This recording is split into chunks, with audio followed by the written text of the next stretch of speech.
Welcome to this month's The Selling Point. Something we're going to be doing every month. I'll announce at the end of this session here what time next month and what we'll be talking about. But start off, we're going to go over The One Thing by Gary Keller. And one thing I love about the way Gary Keller is, he didn't just talk about it from a real estate perspective. Yes, he is Gary Keller. And good morning. Oh, you can hear an echo. Does anybody else hear any echo?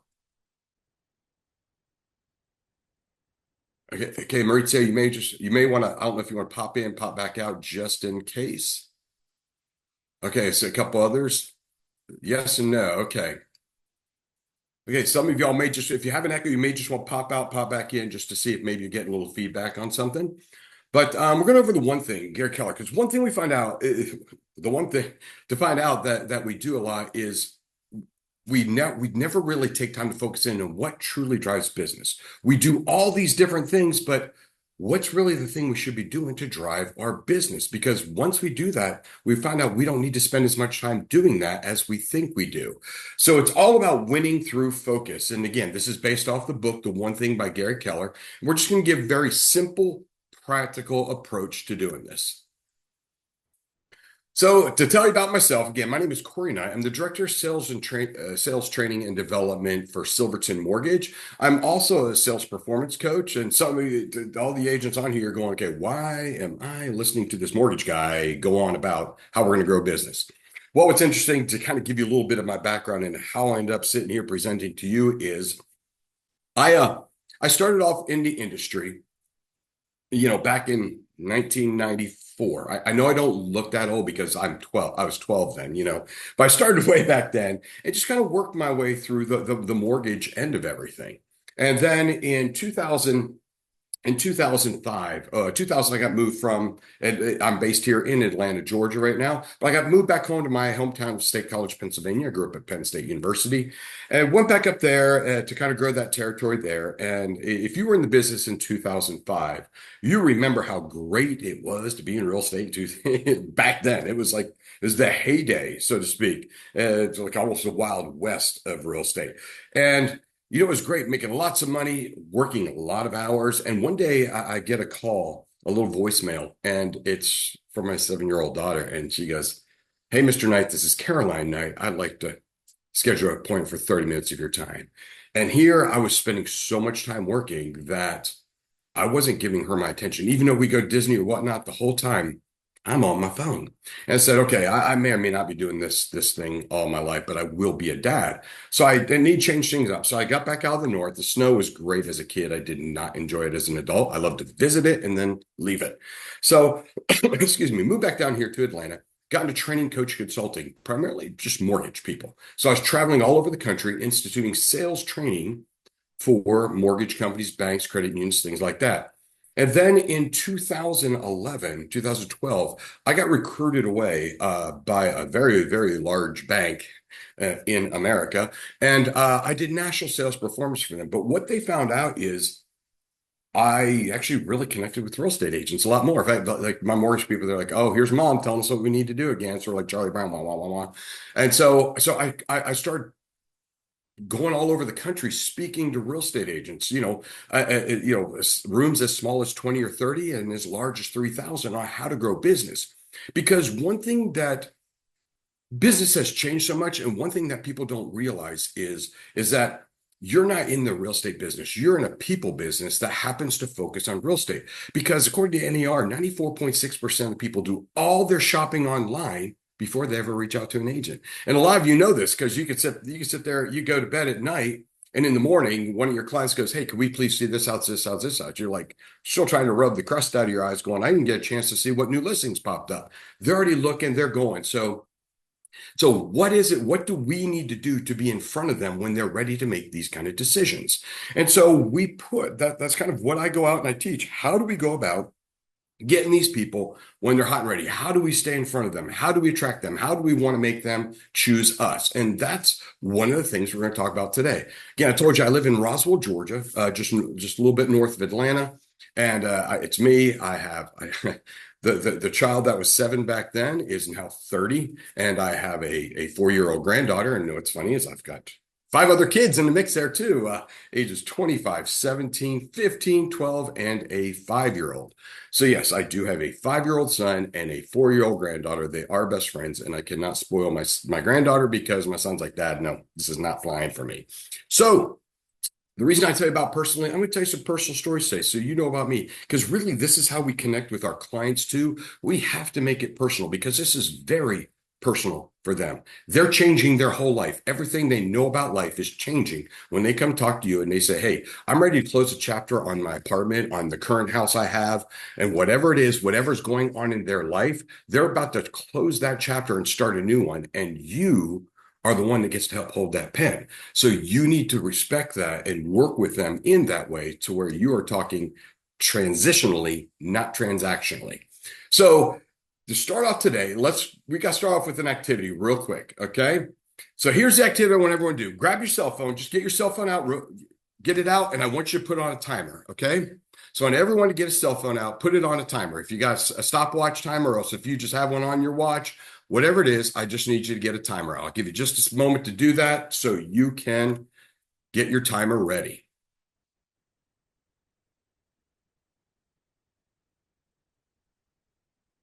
Okay, so hopefully everyone's got that out now.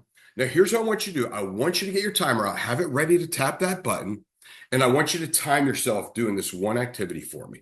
I want you to time yourself counting from 1 to 26 as fast as you can. Make sure you can hear and you are articulate in saying it, but count 1 to 26 as fast as you can, and please drop in the chat how fast you got from 1 to 26. So start, stop, start 1 through 26 and stop. Go ahead and do it. And then let me see in the chat how fast you guys are knocking it out.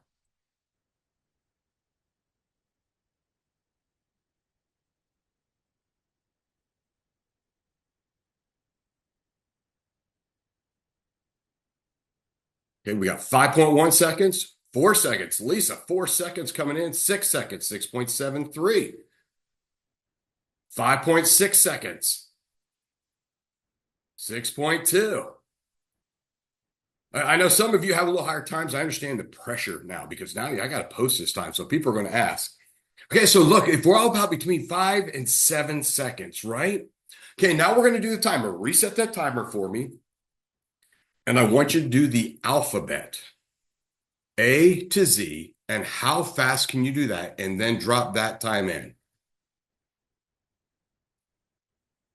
So A to Z, time it, and drop that time in.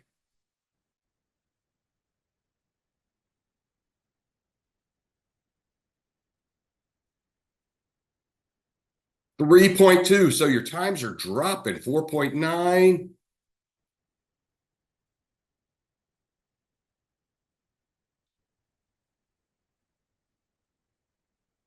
Come on, let's see some more times. Come on. What A to Z? 6.5.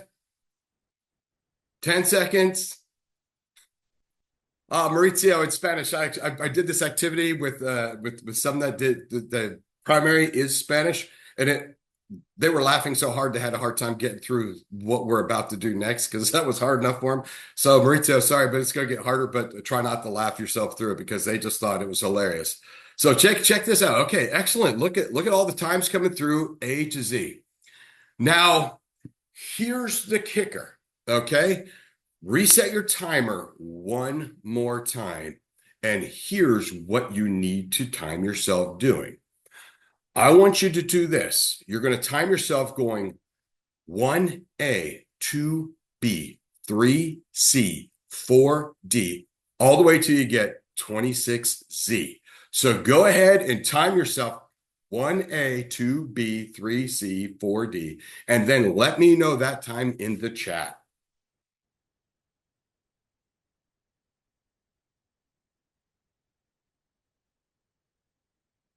This is going to take you a little longer.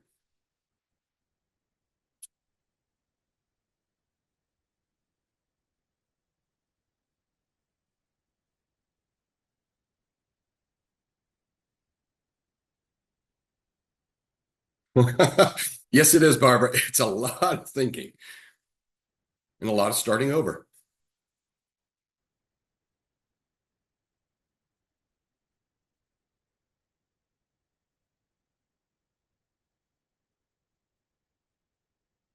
Waiting to see some times.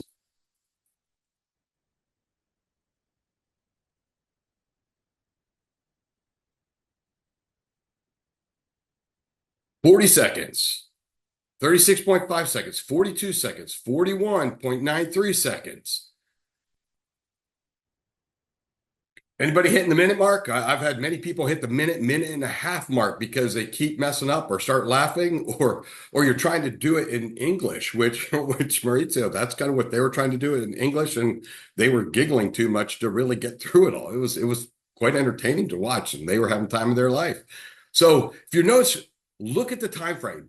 Now look back at your other times and go, if I add the two together, you're talking most of you are under 12 seconds, under 10 seconds even. But you're talking maybe 15 seconds tops, but now you're in the 40s in the seconds. The whole purpose for this activity is to show you you cannot effectively multitask. And that's why we're down focusing on one thing, because if you just sit there and go, hey, I just got to focus on 1 through 26, you can 1 through 26. I got it. And you get done, and now you have time to work on everything else. Same thing if you said 1 to 26 and then went A to Z, you would still have time. But when you try putting things together, when you try stopping a thought process to start another and then going back and forth, in this case here, you guys are quadrupling or more your time to do the same activities. We do the same thing in business, but we say, we're good, we can multitask. And to kind of go with Gary Keller's thought on this, multitasking is merely the opportunity to screw up more than one thing at a time. Trust me, I know this. Having 4 kids still in the house, yeah, I've got to zoom in on these things in order to get them done. Otherwise, you see all the projects are all around my house are half done. Being honest, okay? Because I have so many little projects to do this. Well, I kind of got the outlet on. Now, the switch doesn't quite work right, or the plate's not on it, but we'll get to that. But this is where we really need to realize where we are most effective with our time. And that's not being multitasking. That's not doing multitasking things. So let's break down the 3 points we're going to talk about today here. So we're going to go over these over the next 30 minutes. And then in case if you have any questions or anything like that, number one, we're going to cover the power of focus. 2, lies that sabotage productivity, because these are things we tell ourselves and we believe them because we're smart, right? And then finding balance, which we're like, okay, yeah, how do you do balance? But believe it or not, there is a way to find balance. And we're going to talk about that and use Gary's illustration to go through it. So let's start off with, of course, the power of focus. We have to narrow it down to what works. And first, let's define it. And I always like to do this when I'm teaching classes because you want to define things. So therefore, we're all starting at the same point. Okay. So what is focus? Here we go. It's the ability to direct cognitive resources toward a single target, goal, or task while actively filtering out internal and external distractions. Basically, zooming in on that one thing, right? And so we have to go, what is your focus? What is your goal? There's unfortunately the previous recordings, they haven't recorded right in Zoom, so we don't have them, but I'll be re-offering those costs. I'll talk more about it at the end for you. But let's get back here. What is your goal? In fact, what is your one thing? What is your goal? Your goal is right, sell or help people buy, either which way, is to facilitate a home purchase. Either a sale or a purchase, either or. That is your goal because that's where you get paid. That's where you make money. So we have to go down to go, what is your one thing? So your one thing is you have to get in front of the right people. That means every day you got to go, who do I need to be in front of to make business happen? Because if you just sit there and wait for something to happen, you're waiting for your business to happen. You're waiting for the universe to bless you with a client. You're waiting for a past client to hopefully remember you when it comes time for them to buy or sell. So your one goal, your one thing is to get in front of the right people, but you have to put yourself in front of them. So how do we go about doing that? Because this is our one thing is getting in front of the right people of legal age that can buy or sell a home in the area that we represent. Now, I know some of you like to swap, you have agents, co-op agents you use in other states, stuff like that, but which is great. But again, you have to get in front of the people that the area that you service, where you are the residential expert. So let's talk about this. We have to prioritize our sales activities to what gets us in front of people. Now, let me ask you, if in the chat, who right now has focused prospecting activity time scheduled every day or at least 3 days a week right now? Put in the chat if you have scheduled prospecting activity time. Just put Y or N. There's no shame here because I've been teaching this class now for almost 20 years, and guess what? Most people don't. Just being straight up honest, most people don't. They don't. I call it. You hope business happens. I kind of make the joke that it's called the realtor's business plan. And so you wake up and you're like, Lord, send me a client, and then you step outside and you hope, you wait for the heavens to open, the sun to shine down, and the angels sing, and you touch that person's shoulder. You've been called. You're buying a house with me today. So, but most of the time we don't take time to find and attract business. So let's talk about prioritizing our sales activities. What are they? What moves the needle most in one, generating qualified clients, and two, advancing active clients, because those are two different things. One, you have to find new, and two, those that you have talked to, that you took the time and the work, the energy and effort to find, you have to make sure they're moving along in their buying or selling journey. And if you don't have that put together, you're hoping that you remember to do it. And one thing I always, I always joke about, is my memory's not so good. In fact, people say, "Oh, Corey, you look at that. That hair is wisdom." I said, "No, you know what this white hair means? That man's forgetting something, you know?" And so you have to schedule these activities to do it. So, Barbara, I will be talking some about site agents too today. So if you're an on-site agent for a builder, these rules apply equally, and I will have a couple of caveat bullet points for you to do this. So your focus is on these two things. So what we have to use is a focusing question to get there. What's the one thing I can do today that will increase my leads? And what's the one thing I could do today to move a client forward? And that's where your focus is. If you focus in on that, you can do amazing things. Because when we woke up, what's the first thing we typically do when we wake up to start our business day? And coffee, that's just to start a day. What do we typically do to start our business work day? There is one right answer. I'm going to hold it up and let's see if we get there. We get on here, right? We get on this thing here, and that right there is, thank you, Barbara. We check our email first, right? It's the first thing we do. And then our email now tells us how our day is going to go. And when does your email say, hey, call 10 past clients? Call and follow up with all the people that you spoke with last week, whether if you're an on-site agent, whether they are walk-in or a call-in, or else if you're a resale agent, it's one that you got a call that so-and-so referred this, and they said, yeah, can you send me some information? You sent it, and then have you followed up, or just whatever it may be. Email doesn't tell us to do that. Email says, here's your fire, go put it out. Here's your fire today, go put it out. Everyone will use your time for their purposes when you know the best thing for your time for you to grow your business. And that's what I don't want you to do first. I don't want you to check email first.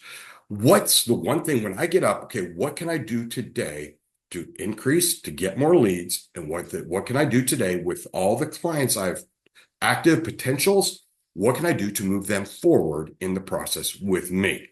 That's your one thing every day. Who's new? Who moves up? Who's new? Who moves up? End of story. Because if you focus in on that, that's what you do. And Gary Keller puts it in the book too, where I don't know if you heard him make the statement. He treats his mornings like he's at the movies. He says, my workday is done by noon because everything up until then is moving business forward. After that, I have the rest of the day to put out whatever fires come my way. Because we always find time to put out fires. We never make time to chop wood. So when he says he uses his morning like he's at the movies, do we answer our phone in the movie theater? Do we sit there and have our light on? Are we texting and trying to do stuff? No, we shut down for, well, if it's short kids movie, an hour and a half, or if it's what people are all talking about, the Odyssey right now, which is 3 hour, epic movie.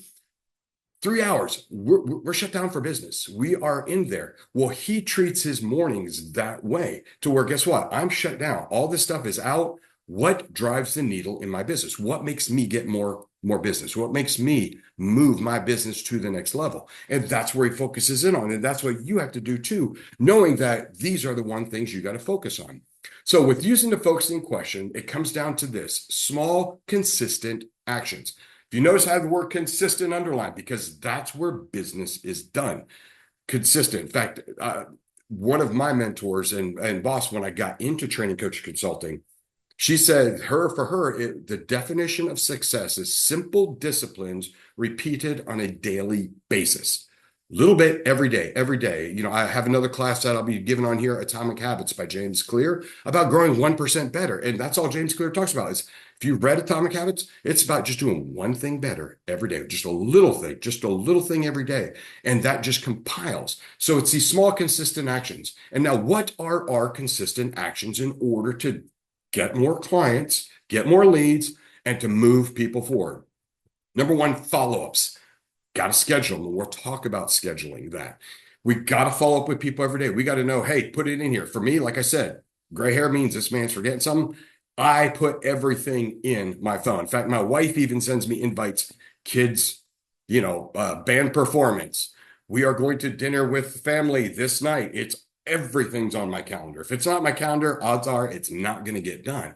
So put your follow-ups on your calendar. So that's good. Who do I need to follow up with today to move forward? Who's got to move forward today? Next, database outreach. I don't know how many of y'all physically call your past clients. We'll say monthly. But yes or no, monthly. Again, if you say no, you are with 98% of the real estate agents out there. There's no shame in the game. If you're saying yes, you are a rarity, which is great. So Kathy, great, you're a rarity. Most don't. In fact, I'd even say, how many you call quarterly? Physically call them quarterly. Elaine, bi-monthly is great too. That's every other month. That is great too. I mean, that's fantastic. I mean, some of you, if you're doing the Keller Williams Bold, you got your 50 calls a day. For me, I don't set the goal at 50 call. What calls are you committing to make, and stick to that, and then increase as you go.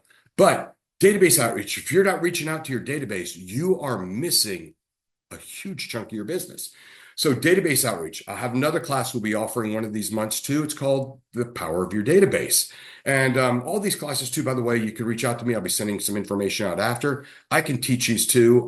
If you have a brokerage or a builder that wants these things handled, I could teach them for you too, and just host a special class. And we'll give you that opportunity later. Social media engagement. How many of y'all get on social media on purpose, with intent? As I say, you surf with intent. You are looking for ways to interact with your social media group in order to go, oh, hey, my clients, hey, guess what? Here's my past clients. I love what you did with the yard. Hey, you guys came in. Hey, that's great. That paint looks great. Oh, congratulations to your kid. Or looking for someone puts in group chats like like my wife is part of East Cobb Moms here. And there's ways going in where people are asking questions like, hey, I'm looking to repaint my room. What do you think I should do? For you to chime in as an agent and go, hey, real quick question. As an agent, just as important. If you're keeping your house for a while, whatever color makes you happy. If you're looking to sell it in a little while, you want to go neutral so that way people can envision themselves. You gives you a chance. Hey, I'm looking for a plumber. Hey, as a real estate agent, here's who I have to, my reputation goes on who I do. I want you to know, try this person here is great. They've helped me. They've helped all my clients. And you're just offering help. You're not saying, hey, use me. But you're showing up, and you're showing up over and over again, and you're being the helpful person to where, again, when all of a sudden they go to sell or have real estate questions, you're the one that's always been helpful. So they're going to remember you and come back to you. Next, community outreach. If you are not going out in your community, going to the stores and the restaurants and letting people know who you are and visiting them, putting them on, feature the restaurants and the coffee shops and the little boutiques and all that in the area where you're located, show that you own that town, that you know that town better than inside out. Do little videos saying, hey, come here to this restaurant. This is Jennifer. She's the manager. Come on in. They make the best brisket you've ever had anywhere. So come on in, ask for Jennifer. And if you want to live near this, let me know. If you're an on-site agent, you should be featuring everything around your community. All the stops are yours. If you buy in my community, here's everything convenient. Starbucks, 1.3 miles away. You can get your $52 coffee right there today. It's great. So you need to reach out to your community. They need to know what you are. They need to know you know the community and you're selling the community. In return, they sell you. So get in the community outreach, be part of things, be active in things, let people know where you live, what you do. Realtor broker outreach. On-site agents, but this isn't just on-site agents. On-site agents, you should be reaching out to brokerages, okay? Want to do presentations of your communities and what you have, what you offer, any specials are offered to help some of those buyers that maybe don't quite have the cash or need special financing because opportunities there. You should be going out there saying, hey, look, if you have buyers that maybe need some help, guess what? We're giving incentives. We're doing this. We're doing that. We're doing 2-1 buy downs, whatever it is. We're doing these things in order to help people get people in the house. Also, all the co-op agents that have come into your community, reaching out to them. Hey, do you have anybody looking in this price range? Because we got some new homes for this. And if you're a resale agent, you should be reaching out. If you got a listing that you're trying to move, you should be reaching out to all of your past co-op agents going, hey, I've got a listing. Do you have anybody looking in this area? I've got this listing. I got this listing. Because as you know, you pop into the MLS and just search and you pull up what you can, what you see. Sometimes you got to go that extra step and make that phone call to get out there and let those people know. What else do y'all do in order to get business moving, to either whether it's get more leads or move clients forward? Is there anything else? I know some people have, you buy leads or whatnot. What else do you do to get and drive business? Let me know in the chat. See if anybody does something different. Excellent. I love hearing that you guys are doing this stuff, that you're reaching out. Anybody got anything they do different to drive business? Like, do you call expireds? You do a pop by every month for your spirit. That's great. Anybody else do anything that they do to drive business? So again, this is a safe place to share because no one's going to do it like you do it. So give up I've handwritten notes. George, that's fantastic. That's old school right there, but people appreciate that because no one wants to take time to do that anymore. Just like I say, send video text to your past clients. Just say, hey, I was out for a walk, I was thinking about you. See the sun shining. I hope you and the family are doing great. And a video text is huge because you remind them what you look like too. It's huge. Hey, Brandy, that's a great call buyers who canceled before. You should call all your past clients, every past prospect, I should say, because past prospects, they may have closed on a home, and that may have been a horrible transaction with that previous agent, and they don't want to use that agent again. But if you never call them again, you don't get to remind them who you were and how you're different. So that is awesome, Brandy, that you bring that up. So these are all the different things you do. But if you notice, it's small, consistent actions. So these things here, you need to have as part of your daily workflow. So what does this look like? Start off, of course, I love quotes, like I said earlier, but most of us spend too much time on what is urgent and not enough time on what's important. Stephen Covey, which most of us all know who he is, but that's what we do. We are so busy putting out the fires that we don't make any time chop wood. So that's why our pipelines look like this. Okay, I'm broke, so I'm calling, I'm finding. Oh, guess what? I got a listing or a buyer or whatnot, and so I got it, and now I'm putting out fires, putting out fires, putting out fires. Now I'm broke again, so now I got to sell, sell, sell, sell, sell, sell, sell. Got some. Oh, put out fires, put out fires. Where if we woke up every day and did some of these disciplines and focused on the business, chop wood every morning, so to speak, having that Gary Keller morning, then our business goes like this. It kind of rose. You have some dips, but it keeps growing because people don't always buy the first time. As you all know, this is a process for you to get a client. So for you to keep going and keep following up, I've coached a team here in Atlanta that they did 115 million. And when I talked to them, they said the people we're calling now are for 6 months from now. So they're working 6 months ahead. And they do get clients that, hey, we need a 30-day or something like that. But they're already playing that far out because they know I gotta sow the seed now and let that seed grow. We gotta water it, gotta fertilize it, gotta do all this stuff. So when the time comes, boom, they're ready. So you gotta go back, volunteer to shelter. That is great because then people see your heart and your passion, and there's different ways to connect. So we have to time block your one thing. You got to schedule highest value selling activities first in your day. This is where you put them on your calendar. Okay. And in fact, if you color code them on your calendar, all your prospecting activity is green. All of it's green because that's money making. Green. So you do it first. If you do it first, guess what? You're more likely to do it. So you schedule activities first, which are your follow-ups. Follow-ups, that's someone you've taken the time to get. You've got to keep them moving forward in the process. So schedule your follow-ups. Schedule prospecting time.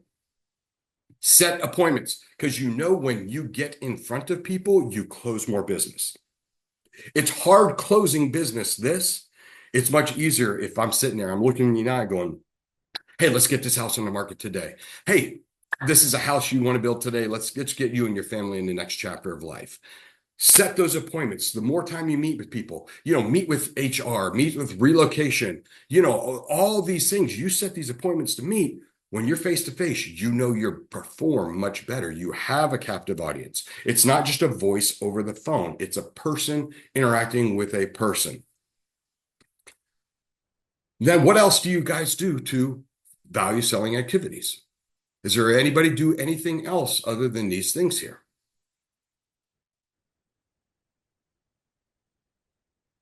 Give you a second to throw it in the chat if you got something.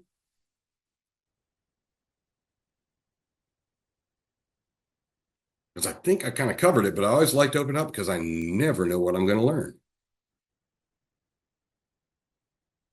Okay, let's go to the next. When? When is the best time for each activity? And this is something you have to do. You have to be very specific. For me, I call it proactive mornings. Get it in, get it done, and the rest of the day you can handle whatever is thrown at you. If the rest of the day, if all of a sudden you go, oh no, my kid's sick, I got to go pick up my kid, or all of a sudden, oh, this happened over here, I got to go do this. Oh, I broke a nail, I need to get it redone. Whatever it is, but if you have your prospecting done in the morning, it doesn't. You always find time to handle everything else. You get it done. So be very specific. Not everything needs to be done every day. You don't have to call all past clients every day. In fact, I even call it theme days. And what I mean by theme day is it could be on Mondays, I call all people that I'm trying to move forward every Monday. Hey, over the weekend, did you look at any homes over the weekend? What's going on? Hey, have you locked in? Have you done that? Again, Mondays could be that. Tuesdays could be calling all previous prospects. Wednesday could be calling all past clients. Thursday could be calling all co-op agents from the other side of the transaction. So you had the theme days, and the whole purpose for a theme day is you don't go, okay, what do I tell this person? What do I tell this person? No, every person, guess what? If I'm calling all co-op agents, hey, do you have anybody looking for a 4-bedroom, 2.5-bath house, $375,000 to $425,000 range? This is what I got available. You're calling that. You're calling those people to remind them. So you're making the same call to everyone. Calling past clients, all your past clients. How you doing? How's everything going? How's everything going at the house? How's the family? How's this? Anything going? Any questions? And you're just catching up. But you know what you're going to do. So that way, guess what? Today's theme is calling past clients and see how everyone's doing. And then reminding them before I hang up, by the way, anyone else looking to buy or sell a home, please call me. Let me know. I want to help them. I want to follow up with them a year from now and see how happy they are, just like I do with you. Create the day, because then it makes it easier rather than, again, trying to figure out what I'm supposed to say to every single person. You know what your day, you just caveat it for the person rather than changing script every other time you call. So be very specific in the time. Not everything needs to be done every day, and then create theme days. One thing I do too is put a reminder on your phone. Put that, the alarm that pops up. And if you say, when I say specific, say call 5 past clients, 5. So you have to make 5 calls. So when that reminder pops up on your phone, call 5 past clients. What do we have to do? We have to swipe either dismiss or snooze, right? So you can say, let me finish what I'm working on, and I hit snooze. I can hit dismiss, let me call them now. Or else if I hit dismiss and I'm not going to make the calls, that's like you saying, guess what? I don't need to make calls. I made enough money today. And have you all ever made enough money in one day? I don't think so. So have to treat these time blocks like appointments with buyers. They're non-negotiable. Protect it from interruptions. And for those, because if you interrupted, that's the multitasking. That's where you start something and then you're interrupted and you have to restart it. You lose your flow. It takes twice as long, just like going 1A, 2B, 3C. Got to do it. Got to make my calls. Got to make this thing happen. My paycheck isn't going to deliver itself. I have to make things happen. I have to make it rain. So protect it from interruptions. My kids know when I'm sitting here and I'm on a call because I work from home a lot, they know if I'm on a call, if they come and ask me a question, the answer is no. They also know when I'm off the call, the answer is still no. But when I'm off the call, they see, okay, daddy's off the call. I can now ask a question. So they protect this time for me to be able to deliver to you. So defend that time. Eliminate distractions, okay? What to avoid: admin tasks, handling personal business, doom scrolling. If you're going to scroll, scroll with intent, with purpose. I am only looking for opportunities to engage where I can interject something real estate or go back to top of mind for past clients or potential clients or whoever I'm working with. Not just, oh, look at the cat playing the piano, okay? That's not what that time's for. And what else could you avoid at a time? Think about that. There's other things you can avoid during that time. Now let's go then the rest. You block the time off for everything else. And this is where you color it different colors. Red is something it's a time, it's in essence, it's a time suck, but it must be done. You don't make any money. Orange is something that, it could be something, but your admin task, I got to write that contract. Oh, I got to submit, a new offer, got to put that addendum in, put time in for your personal business, block time for that. Block time. Hey, I got to go get my hair done. I got to go to the bank. I got to do this, whatever it is. Fire time. Leave open time to handle fires. Because if you block every part of your time, things are going to get moved and you don't have time to handle the fires because you've made these other commitments. And what else could you block? It's your life. It could be your hobby time. It could be whatever else, but block the time for you too.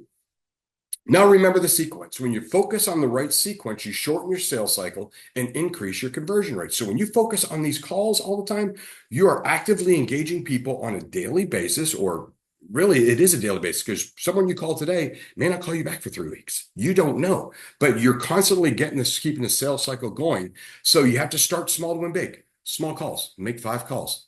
5 calls 3 days a week is 15 calls a week. If you do 5 calls a day, 5 a week, that's 100 calls a month. Anybody here make 100 calls a month? I mean, you're going, oh, that's a lot of calls. 5 calls a day, Monday through Friday. Start small to win big. You can't skip steps. You can't call and hope it goes through. You have to have a follow-up and then schedule the next follow-up. You have to follow the process. And you must be consistent on your one thing. I am looking for new leads. I'm looking to advance the leads I have. Period. Every day, it's my focus. Who am I calling new? Who can I try to get to make one more step forward? That is your one thing you're focused in at all times. Remember this: the sun is hot. It can burn your skin. If you're out in it too long, it's hot. But the thing is, when you put it under a magnifying glass, that's where fires start. And the same thing, if you focus in, guess what? Today I'm focused in. I am only reaching out to the local hospitals, to the HR people, to say, hey, if you're bringing doctors and nurses in, please let them know I'm a real estate I'm a real estate expert in this area. I love the opportunity to serve all your doctors, nurses, stuff you're trying to come into town to help them find a home and show them what's around here to be working at this hospital. Those are things you focus in on. That's your laser focus. You can't go, I'm just going to try this or try that. No, do it with a pinpoint focus to start fires, which is great. Next, now let's talk about the lies that sabotage productivities. Arnold Schwarzenegger quote, you got to do it. You can have results or excuses. You can't have both. And a lot of times what's funny is we view ours as reasons why we don't do things. But if our kid or our niece, nephew, whoever comes and tells us that, we're like, no, I'm not buying that. Sorry, go do the work. Go do the work. You have to do the same thing for yourself. Hold yourself accountable. Here are the 3 lies. Number 1 lie is everything matters equally. Everything does not matter equally. If everything's important, nothing's important. Okay? So not everything matters equally. Second, I can multitask. I think if you scroll back up and look at your times, you realize you can't, because how many times do you have to start back over? How many times do you, once you start something else, you forget it? Like if you're sitting there and you're going, if you start making calls and you go, oh, I forgot to do these people's contract, you're going to stop the calls. You're never going to go back and make those calls again, most likely. You can't multitask. Laser in focus, get it done, and then handle everything else. And line number three, I can balance it all out. We're going to jump into balance here next in order to wrap up this time here quickly. But you have to consider this. Not managing your time and making excuses are two bad habits. Don't put them together by claiming you don't have the time. Now let's wrap up here with the last bullet point, finding balance. First, again, let's define what is balance. Balance is an even distributions of weight, enabling someone or something to remain upright and steady. It's also a condition in which different elements are equal or in the correct proportions. When you think of balance, you think of like a scale. Everything's there, it's scale. That's a noun. Scale's even, they got 15 grams on each side, and scale's balance. However, think of balance not as a noun, but as a verb. Because you have to take a look. If I ask you to balance a stick on your hand, what's your hand doing the whole time? It's moving. You're always trying to find the balance point. It's not. Balance is something that's active. You're actively trying to do balance. You're actively balancing. So great things. And here's one thing I love is Gary Keller. He talks about this. Magic never happens in the middle. Magic happens at the extreme. And I have his great things pendulum. Okay. So you see in the middle. In the middle is kind of where life is rolling at a normal pace. Outside is where the great things happen. For example, like for me, I told you I have 4 kids in the house here. So every day when they come home, hey baby, how was your day? Hey buddy, how was your day? Hey, how was your day? How was your day? And every day I make sure I touch them and hey, how was your day? Give them that minute of focus. I do that every day, and that's what I do every day for their whole until they're out of the house. They remember, yeah, dad checked with me every day.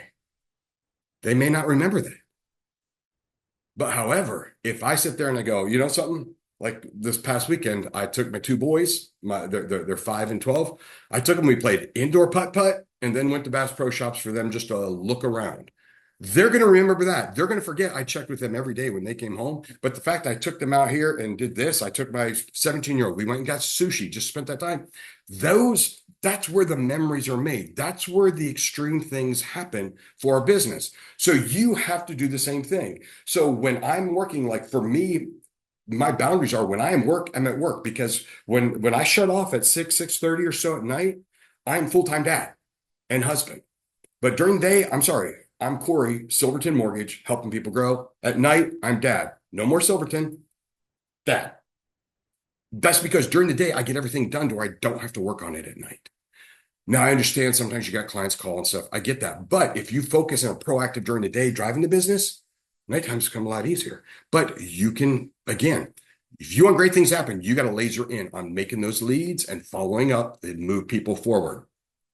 So greatness, think about this. What are great things you would like to accomplish professionally? And just take a moment and write that down. What would be great to accomplish professionally?